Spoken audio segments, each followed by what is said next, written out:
All right, tune in episode 89. Big news, Snack Wrap is back.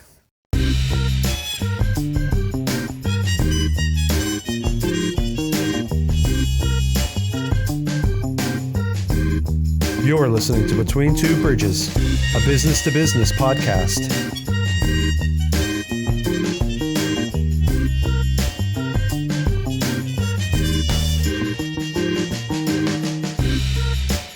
With your hosts, Joe Ferranti and Jerry Kenna.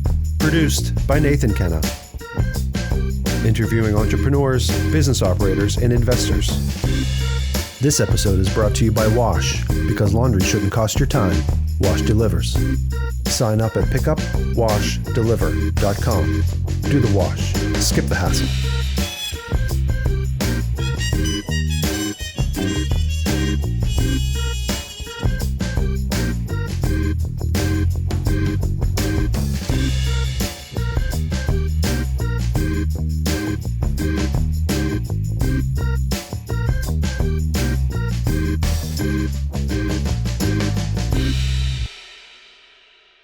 Between Two Bridges, episode 89. We're back, but I've been more excited about other things that are back. You know what's back? What's back? The Snack Wrap at McDonald's. Is it bro. back? It's been a decade. I don't understand why it went away. Did they lose? Did they not have tortillas? They run out of tortillas? Well, they had them for the breakfast burritos. Yeah, what the fuck? So I think what it was is they really lost when these individual owners started cutting chicken patties in half. I don't know if you remember that phase. Yeah, you get half a chicken patty on a fucking tortilla. And I was like, wow. But then I ordered it because it's like the McRib every once in a while. You just got to go for it. Dude, I enjoy the snack wrap. In fact, like, a lot of times I'll go to Sheetz and get the snack wrap. The 3-pack snack wrap. I sometimes just the 2. But that's a nice lunch. You know, I just get a couple chicken wraps with just a chicken tender, some cheese. Yeah, I like Sheetz has the jalapeno ranch. You ever have the jalapeno ranch? Oh, yeah. Yeah. Yeah, you know what I started doing today? This episode brought to you by Sheetz. And McDonald's. They're going to send a check. You can eat cheap and fast at Sheetz like nowhere else anymore. I know. So I got like a 2-pack of hot dogs. Oh, yeah. For like with a bag of fries and a drink. $1. Yeah, it was like, and then I put the fries and I ordered jalapenos on the hot dogs. And I turned them into little snack wraps. There you go. But no, I didn't realize it's been like 10, 15 years since they got rid of them. Has it really? Yeah, I'm like, I could have sworn I ate one last week. Like, what's all the fucking rage about? They've had the McRib 3 times since then. Yeah. But they're back right now. And dude, I haven't had a McRib since probably high school.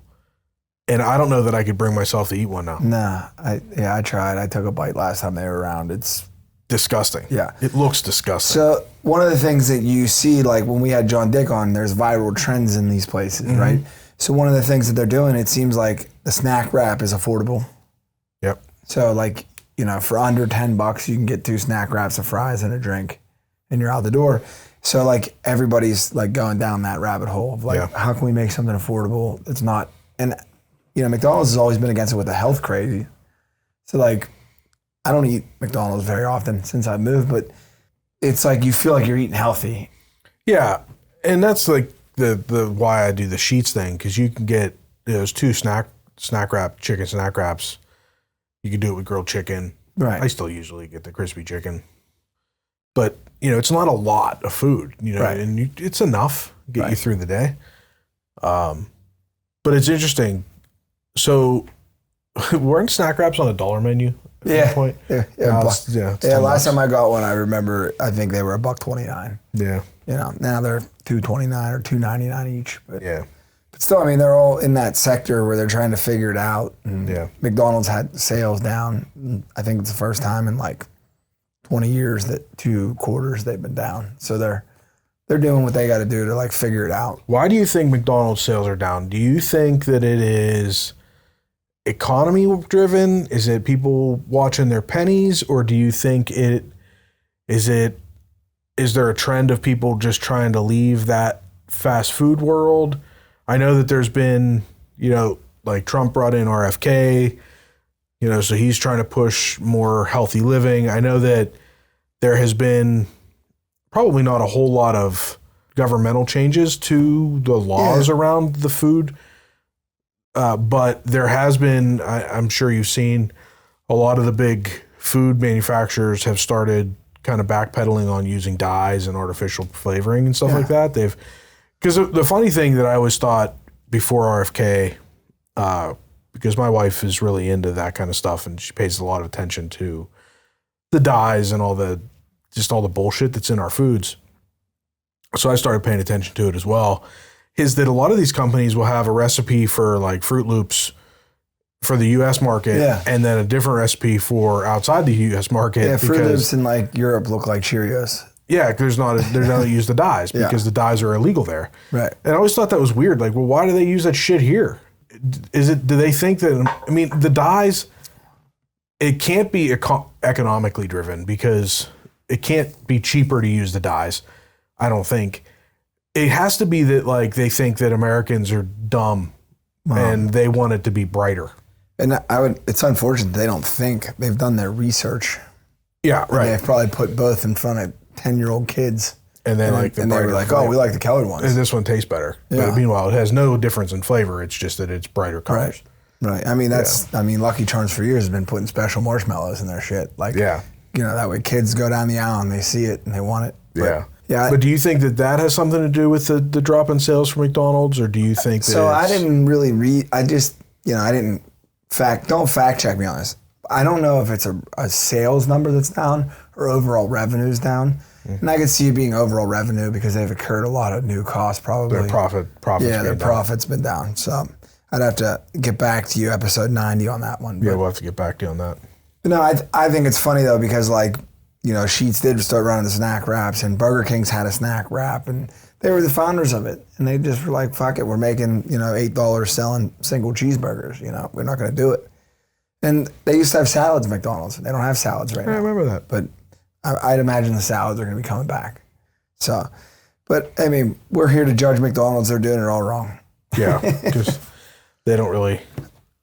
And like we've talked about it here in on air, off air, but we've never done this show to like do anything viral, or else we'd be doing some of that AI virtual boogie shoogie with booger sugar with the gorillas and the Yetis. Gorillas, the Yetis, and the Sasquatches, dude. Those are hilarious. They're funny, and they got to be making money. Oh yeah, they got to be getting ridiculous amounts of views. I mean, they come up all the time. There's like a new one every day. Yeah, it blows my mind how they do them.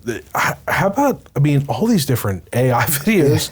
There's times where I watch a video and I'm like, was that real? And I have to watch it like 4 times to decide. Like, okay, no, that was like AI. Petting sharks in the fucking deep end of a swimming pool. There was a video where a tractor trailer went into the front of a house, and I watched it, and I'm like, I can't tell if that was real or if that was AI. The funniest part of the AI stuff is that they push the boundaries on what's really appropriate and socially acceptable because there's nobody there to cancel. They can kind of do whatever the hell they want. Right. So I think it'll be cool to watch like these quality comedians out there get their hands on it. Yeah. Because they're going to do some crazy shit. But, life's too short to not laugh. And that makes me laugh. And I don't care if people, they can be canceled tomorrow and I'm fine with it. I'll find something else to laugh about. Yeah. How do you cancel nothing? Yeah. I guess you can't. You too. There's a no-name person. Yep. And there's a million different accounts that are doing it now. Right. So you can't cancel them all. Right. So it's kind of something that you're just not going to be able to make go away. And it's fun. Yeah, it's all lighthearted. Lighten up. People get too offended and then they get upset. It's like, come on, it's a joke. We should have our producer make us Yeti and Yeti. It's Bigfoot and Yeti. Yeah, we tried the baby thing. It didn't work out. Yeah. So it was just kind of scary. Yeah, I think that it's fun. It's a fun time to like pay attention to what big business is doing because like they're all doing something different. You know what I mean? Like it's wild to see like, I don't know if we talked about it on air, but we talked about the seltzers, like when White Claw and like, Truly and all that came out. The beer companies were probably like, it's just a fad. It'll go away. And now everybody's involved in the game. It is little insider trading. I saw a sales quota from a guy. I forget the customer's name. I don't even know the actual customer. It was folded up in the suit jacket, went through the wash process, the dry cleaning process, and I found it and I opened it and it was a local distributor and they sold like 900 cases of hard seltzers Q1. And by Q4, it was like 24,000 cases. So, I mean, it's important in business to pay attention to what's going on around you. Yeah, there's definitely trends in business and people's spending habits, consumer spending, and how people like to spend their money. You know, not even necessarily what they like to buy, but think about, for instance, we've changed so many different service industries have changed into different kinds of pricing models where now they're going from, you know, bill as you go to a subscription based, or because there's different pros and cons to all that kind of stuff. And there's ways that customers view that. And sometimes from the customer's angle, it's easier to budget 10 or 15 bucks a month or 20 bucks a month. And you know it's there and you're just good. My gram said we went into, like, even in her day, we went from a society where we don't ask how much anymore. We ask how many payments. Yeah. You know? Yeah, exactly. And we're so used to, in a world where most people now never pay off a car. They just always have a car payment and they're just rolling. I mean, it seems in what I see every day with clients and what I see in the media and everything like that, I mean, it seems like the vast majority of people, not only are they never paying off a car, they're just rolling negative equity after negative equity after negative equity, and their payments are just going up and up and up. They're still paying on a car 2 cars ago. And, you know, so people are budgeting all of their life expenses on a, what's this going to cost me per month? Right. Thing. So if you can if you can sell your service in a subscription fashion, you can get that maybe even a higher price annually through to a customer, but it's a little bit easier for that customer to swallow, paying it monthly. From a business perspective, I mean, how many people have a gym membership and they haven't been to the gym in a year and a half? Yeah. You know, there's subscriptions that you forget about. I mean, I'm guilty of it in the fact of that I went through like streaming services subscriptions a couple months ago and realized that not only was I still subscribed to, was it Disney Plus? I had 3 different Disney Plus subscriptions. I'm like, how does that even happen? So that was one good thing to come out of my recent credit card fraud situation was Cleared all the subscriptions out. I'm getting all these emails like, hey, we can't. I'm like, if I don't owe you money, I'm not worried about you. Yeah. And if I do owe you money, I do worry about you, and you'll get it sooner or later. Yeah. But yeah, it's tough. I mean, because like your kids will come to you a lot, and they're like, "Hey, I just want to sign up for this," and you don't even realize what you're signing up for. Right. So one of the things in the dry cleaning industry this time of year, it's hard to gain new customers, especially with the new model, because wedding season, people aren't signing up for a home delivery service. They're driving wherever they got to drive to get their shit done because they need it tomorrow. Yeah. So we started today, and I will continue to do it through July and August, like pushing the bedding. Like comforters. We'll do them almost for free if you need them done. Because whenever the time comes and you need dry cleaning, then when you start ramping back up, we're already on the front of your mind. So that's kind of how our attack angle for the next month and a half. So we'll see how it works. But you learn from these big businesses, they're not sitting still. You know, they're not just selling Big Macs anymore at McDonald's, and they haven't in 50 years. No, but small businesses have to learn from that. And as a small business owner, if you're sitting still and you're stagnant, you're losing ground. Right. And you can never be sitting still. And I can tell you, just in my life, I'm constantly trying to figure out, not just, I don't want to say my next angle, because that kind of sounds... Used car salesman like? Yeah. But more like, how can I improve this? How can where can I make my adjustments where I'm improving my efficiency, I'm providing a better service to my clients, I can increase my revenue, I can decrease my costs and increase my profits. And I'm constantly going through and reading about new software and and I'm reading about my competition. I follow podcasts and people on YouTube that talk about accounting firms. You'd be shocked. There's actual YouTube channels devoted to building accounting firms.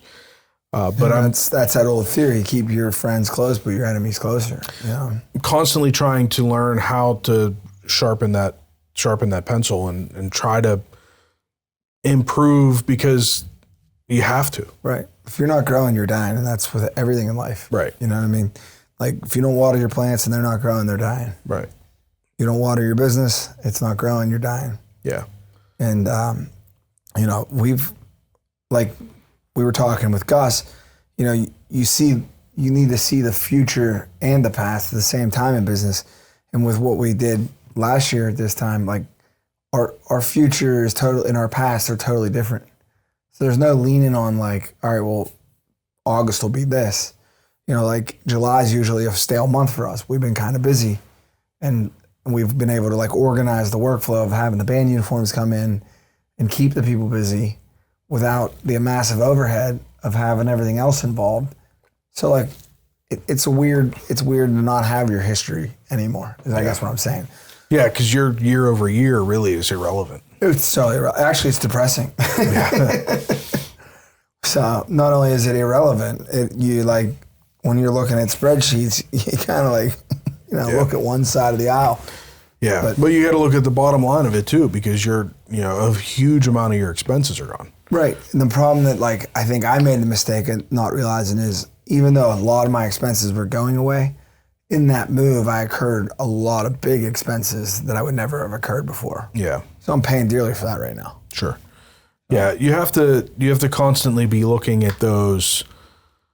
You have to be looking at your numbers. You have to pay attention to what's going on, and you have to learn and you have to adapt. And right. And then you also got to be responsible. Like, not that in our industry there's a lot of 40,000 suits a week customers, but you also need to understand your boundaries. Watch what you bring into that, because last thing you want is a work stoppage where they're like, "Fuck you, dude." Yeah. So yeah, 100%. And this time of year, it's hot. It's been hot. Yeah, it's a challenging time of year for you, huh? Yeah, and it was weird because it's little changes that you make. So we had a big fan in the back that we would bring the outside air in. And today I was like, it blows shit around everywhere. And I was like, I'm just going to spin it around and see if we can't take some of the hot air out the back door instead of bringing it in. So I did it, and 3 hours into it, the plant dropped 7 degrees.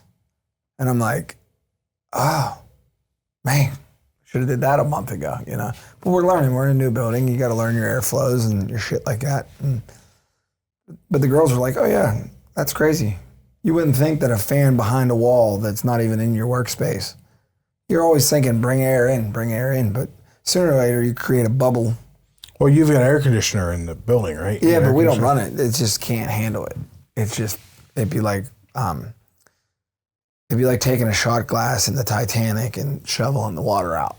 Now, the question is, if you put that air conditioner on and you're pulling that air out, will it help? It might help. I mean, you got to be able to get, I think what happened the first time we tried the air conditioner, the ductwork had so much hot air in it that it couldn't even blow the cold air through. It just created like a vapor lock. Yeah. So you live and you learn. I think it'll be big. We're going to get 2 big industrial exhaust fans for the roof to get the heat up and out, which if we do that, then there'll be some global warming in Cheswick for sure. They shut me down. Yeah, the NSA is going to be looking at the heat map and being like, what the hell is going on in Cheswick right now? So we got the machine down there. I started digging the yard up. We're going to start trying to work on the community garden. That'll be fun. So got some ideas for that. And obviously garden season's over, but we'll be ready to go next year. But you're always trying to give back and take and give back and take. And, maybe if I burn a hole in the ozone above the place and I give them a community garden, they'll forgive me. That'll work.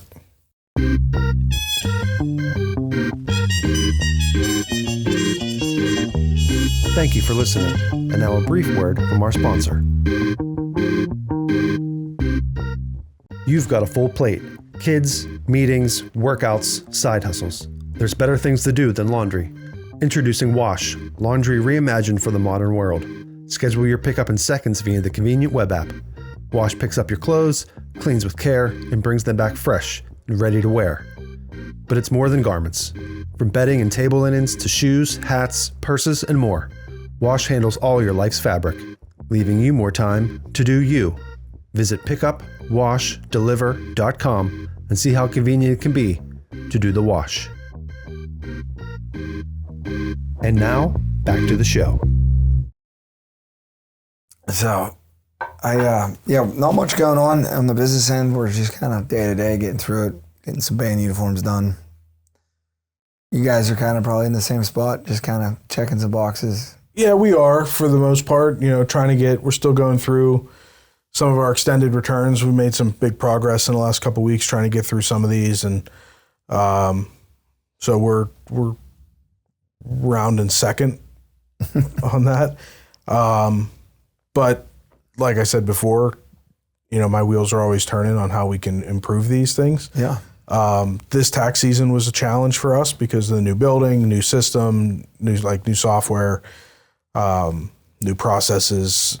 I introduced a lot of changes this year that was hard. So what we did right after tax season is we went through and what worked, what didn't work, and what can we do to fix this. And I built a brand new system that I'm going to continue to kind of tweak until tax season comes around again, because it comes around fast. Yeah. But that's not, it used to be that was a huge piece of our, huge part of our business where it was, 70%. Now it's probably less than 25% of our business. So I've got to be looking at everything else too. I have to look at our accounting and bookkeeping services. We do some consulting work. We do a lot of payroll. So I've got to look at all those different services that we provide and can't ignore any one of them. Right. And have to figure out, okay, look at payroll, for instance, and what's working here, what's not working here. Okay, well, how do we fix this? And every different piece of the business has to be profitable. When I first started out, we just did payroll as a service that kind of helped you get in the door, right? So you could start, you'd have a client, do you do payroll? Yeah, we could do payroll. We can also do your accounting and your taxes and your everything else. And you made your money on everything else. And payroll was really just a small thing that maybe you made a little bit of money, but it was a lot of work. But it doesn't need to be that way. Right. So you have to take a look at all the different services that you provide. And one of the things that I've done in recent years is actually break out my revenue into every division. So I can go back and look at my revenue numbers and my profit and loss statement and say, all right, so last year in individual tax preparation, this is what we made. And in corporate, like partnership returns, business returns, this is what we made. Payroll services, this is what we made. Bookkeeping, this is what we made. Consulting, this is what we made.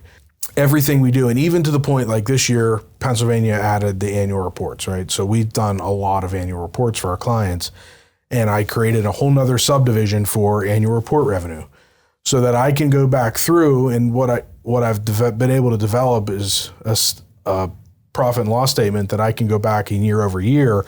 I can go back and look and say, okay, all right, well, our individual tax preparation is up by this amount. Corporate taxes are up by this amount. Our payroll's down. Now, do you itemize your workforce into that? Or, I guess you could. I don't, because it's hard. I'm trying to work on that. We're doing a better job now of tracking time, and my invoices on my monthly accounts. A lot of times my invoices are just a kind of, this is how many hours we worked for you, and this is what it is.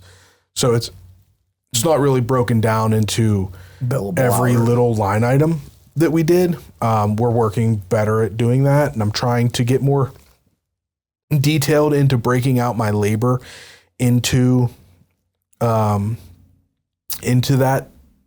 detail, because that's important. Like right now I'm trying to analyze the payroll side of the business, and part of it is going back through, and I've got a couple staff members that are salary. Now I know that they spend this many days a week doing nothing but that payroll or this payroll. And then during the quarter ends, they do all the quarter end stuff. And that takes approximately this many hours and this and that. So I'm going back through, but because I don't track all that stuff in such fine detail, I'm going back and taking their annual, taking their cost, which is, their salary, their payroll taxes, their workers' comp, their benefits packages, their total compensation, right? And then I'm dividing it by 2,080 hours for full time, and then trying to divvy it up and trying to figure out what my actual cost basis is for that. It's challenging. I'm about 20 years in the dry cleaning business, and people will say like, well, how much does it cost you to do a shirt? And I'm like, I can tell you what it costs me to do like a standard shirt, but then there's like shirts that have like French cuffs, and then there's like, so you just got to get it close. But like when we had Angel on, they have that software for body shops that like they nail it. In some businesses, it's easier to divvy up every little expense. Not that saying that a body shop is easy to do that with. She's invested a tremendous amount of money into software and works with a vendor that presenting it to the client. Yep. In her reality, it's not exact, but like when you present in her reality, client, it is pretty exact because of what she's invested. She knows pretty accurately, and it's been able to help her. And I think we talked about this either in an episode or on her episode, but we were able to actually a quick story about her situation. I don't think she'd mind me sharing this. She invested. She had a paint vendor that was able to help her, and she invested a lot of money into this system where they actually weigh out the amount of paint that you use, and in this computer system that you can tell it, what you're painting, what color, it tells you how to mix it, and it tells you how much you need to mix in order to paint what you're about to paint. And there was one painter in particular that was using way more paint. Right. Like, I want to say like 9 times the amount of paint. So she was like about to come down on this painter. Like, hey, what are you doing? Yeah. Like, this is a lot of money you're pouring all over this car. You don't need all this paint. And she thought, well, maybe before I do this, I need to have a conversation with this vendor. Maybe there's something wrong here. So the vendor came in, the vendor rep, and he said, give me his spray gun. So she went out to the shop, she grabbed a spray gun, she brought it over to him, and the nozzle was broken. And the nozzle was pouring way too much paint on the car than what it was. But if she didn't have that money invested, right, it didn't have that system in place, how many thousands of dollars in a year would she have spent putting way too much paint on a car? Yeah, he doesn't know any better. He's painting. He's just painting. Yeah. And then the next guy, after he puts all the paint down, and I don't know the process, whether it's a next guy or it's that guy, but whoever's job next is to sand it down, wet sand it, and finish it, he's just now wet sanding this glopped up paint that's all over it. So now his job's harder. Right. And they're, it's just going down the line, and it's just thousands of dollars of wasted money by the end of the year that could amount to be tens of thousands of dollars when you're doing the volume that they do. It could become a very, very expensive problem. But because she had that system in place, because she had good controls, they were able to identify the problem. The vendor was like, look, there it is. And it was as simple as buying a new spray gun. Right.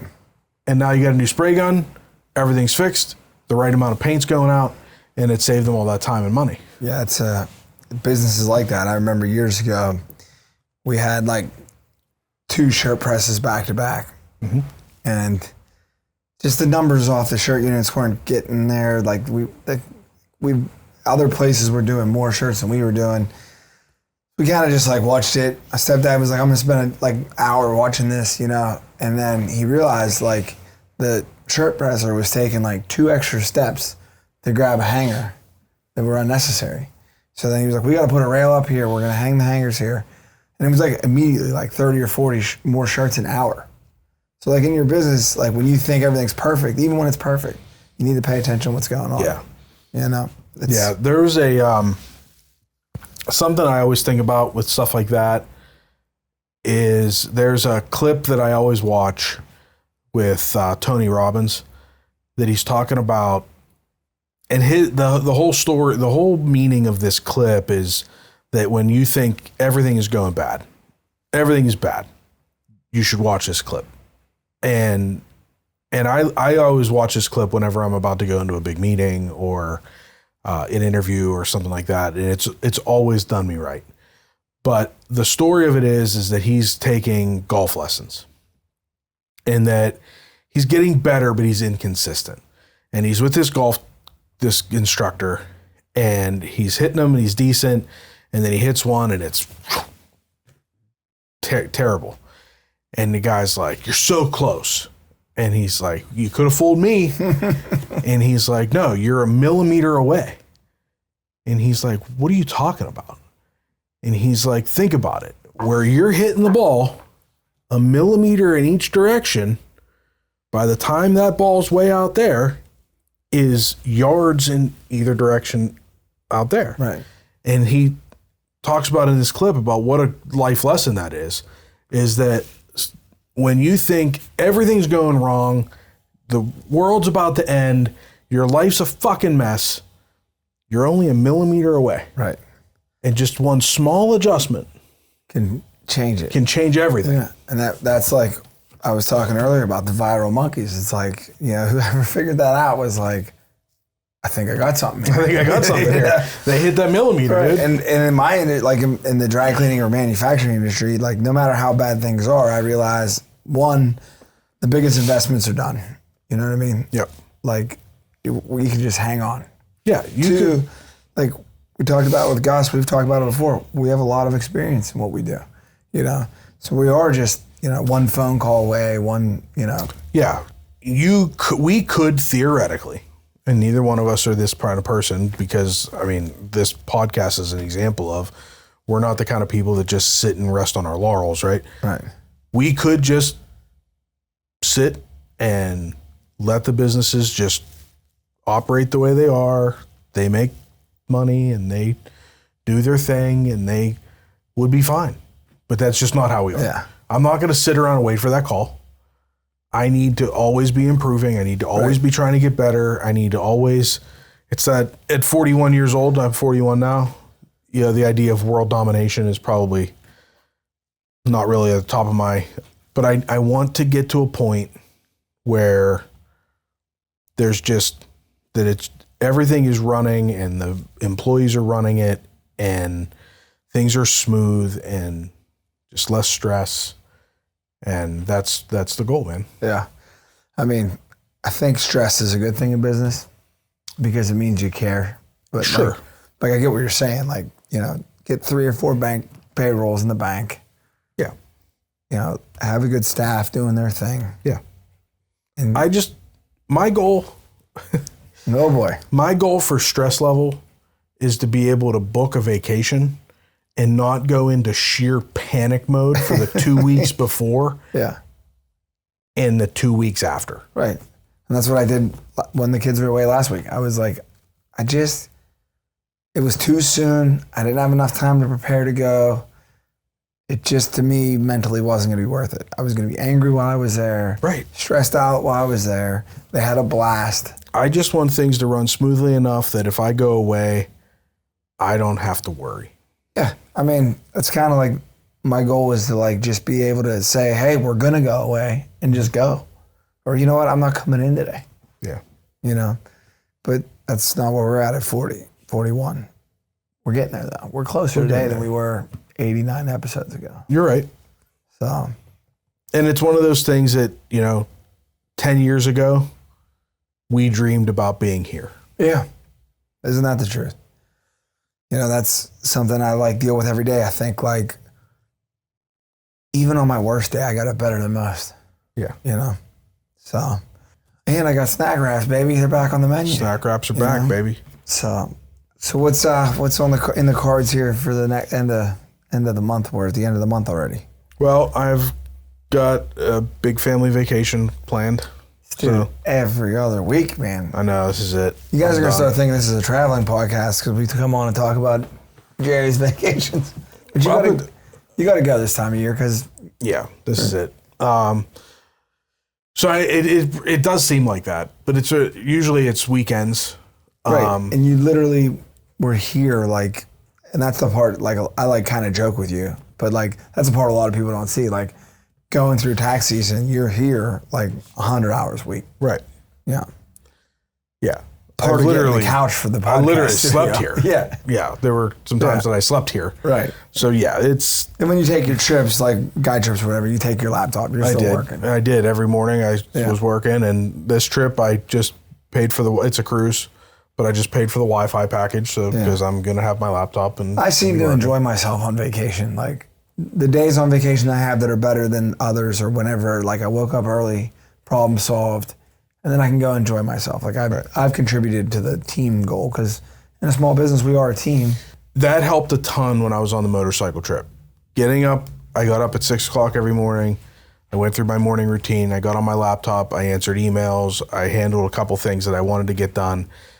By the time we left for the trip, by the time we left for the day, I felt good about where I was, and I knew that, like, I had accomplished something. Right. And I can go until tomorrow morning, and then I'll be able to do just a little bit more. Yeah. And it did help. And I think it'll be the same thing on this trip. And it's a cruise, so, like, I'll be able to be on my computer pretty much at any time if I need to. And I deal with that on Saturdays and Sundays. A lot of Saturdays and Sundays I'll wake up and just go into the cleaners, even if it's just like sort out clothes or like sweep the floor. Just to get something accomplished. You know, keep the ball rolling forward. Yeah, feels good. Yeah, but I can't sit still, which also is a problem. Yeah. So yeah, that's a problem. It helps everything. So yeah. So I'm the cruise thing. I just want, you might not want to go on a cruise after you watch Trainwreck. That Yeah, we're not watching that till after we get back from the cruise, especially since it's apparently hurricane season in the Caribbean, so that's going to be fun. Yeah, that had nothing to do with a hurricane. It was smooth sailing. Yeah. So I don't want to spoil it. Yeah. It's a good documentary. I mean, that whole thing on Netflix that was called Trainwreck. Mm-hmm. They did one about the helium balloon I watched last night. The kid that was like 6 years old in the early 2000s. It was a hoax. They released a helium like spaceship. Spoiler alert, the kid wasn't in it, but the dad called 911. And then I remember that. And then the sheriff was like, he was in the attic the whole time, something's not adding up. And then they polygraphed the mom, and it was a hoax. He still denies it, but they were on like wife swap. They were in the national limelight. They were trying to get back into it. So they figured out, this is what we'll do. And it was a national news story. It was a hoax. Wow. Yeah. So, but this Between Two Bridges isn't a hoax. This is real. This is real shit we're talking here. Real shit. I thought last week's episode went well, Mr. Sinceri. Yeah. It was an interesting story. If you haven't watched it, watch it. If you're married with kids and you want to kind of see how it's done right, watch it. Good man. Because you're not going to find too many guys that have gotten to the point of the mountain. I wouldn't say that he's on the tip of the mountain, but he's on the mountain. He's on the hill. And he has never lost fact that he's a dad and father first. And I was listening to a little bit of it today, and it reminds you to, like, just calm down. Like, your kids don't care. You know, they want you. Well, yesterday after I worked until about 5 o'clock, and I was going to go home and cut the grass and then probably get my laptop out and do some more work. And my wife texted me. She was at the pool with the kids. She said, why don't you come up to the pool? Yeah. I haven't been to the pool yet. It's July. I haven't been to the pool yet this year. And I thought, you know what? I'm going to the pool. Yeah. So that's what I did. I went up and went swimming with the kids. My basement is like 15 to 20 degrees cooler than my upstairs right now. Sure. So it's so nice to get in that. So yesterday when I got home, I told Sarah, I said, I'm just going to go downstairs. I need like an hour. I just got to get some shit caught up. And then, like, she was like, I'm going to go to the grocery store. And when it was like 7 o'clock, I was like, what are we going to do? She was like, you want to go to the pool with the kids? I was like, let's go to the pool. At 7 at night? Yeah, we went down about 7 o'clock. It's like a minute from our house. Okay. And they close at 9. Oh, they do? So it's perfect. You need 2 hours there, and then it's time to go anyway. So that's what we did, you know. on a personal note, lost a good friend last week, so that sucks. And it makes you hug your family a little closer, you know, pay attention to the world around you a little closer. So when we talked on the phone last night, we were both at the pool, and I think we both took that to heart, you know. Yep. They're not going to be little forever, you know, and we're not going to live forever. So we'll just figure it out as the days go on. Tomorrow's not guaranteed. It is not. And there's a lot of people that are living there tomorrow that didn't think they were going to. And there's a lot of people laying in cemeteries that thought they were going to live forever. So, but I heard an analogy over the course of this. A guy said, if you have 20 trees on your property and you want to cut down 16 and keep 4, and the windstorm comes, they'll always knock down the 4 you wanted to keep, you know, because the good ones always go first, it seems, you know. Then you're stuck with us. So, but yeah, I mean, short episode this week, and got a surprise for you next week. So it's big surprise. Tune in. Yeah, so. Next week will be fun. Yep. So. All right, well, my voice is perfect for it, so I got to hit people with it. Thanks, guys. Thank you for listening to Between Two Bridges, a business-to-business podcast. Find and follow us on your preferred podcast streaming platform. Like and subscribe, and leave us a rating and review. You can join us socially on Facebook, Instagram, TikTok, and X. You can email the show at info@betweentwobridgespodcast.com. Until next time, make it till you rake it. You ready? Ready as I'm gonna be, brother. We need a fucking, a little hard action. We're going live, motherfucker. Do it live.